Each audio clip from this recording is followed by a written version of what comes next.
আমরা আর্টিস্ট, আমরা মহাকাশ থেকে আসিনি যে 6 মাস একটা ছোট্ট জায়গায় উড়ে উড়ে খেয়েছি, চুল উড়ে উড়ে চলেছে, তা নয়।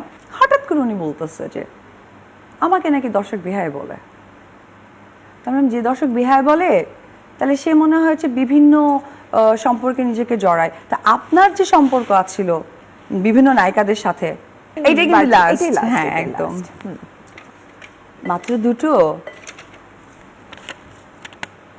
ওরে বাবা। শাহরিয়ার নাজিম জয়। আচ্ছা, আমার কিছু করার ছিল না, খুব চমৎকার একটা ছিল। সো তুমি ইচ্ছে করলে এখানেও বলতে পারো। হ্যাঁ, বা আমি আরেকটা অপশন তোমার না, জন্য আমি আছে। পার্সিয়ালিটির মধ্যে নেই, আমি এটাতেই Okay, আছি। বাট ওটা এটাতেই। কি আছে দেখে দিই দর্শকদের যদি কিউরিয়াসিটি থাকে। ও একটা গান। দর্শক, আমি অপু বিশ্বাস আপনাদেরকে এখন একটা গান শোনাবো। ভাগ্য ভালো এটা ওঠে নাই, কারণ আমার আমার সত্যি ঠান্ডা লেগেছে, মানে আমার ভয়েসটা একেবারে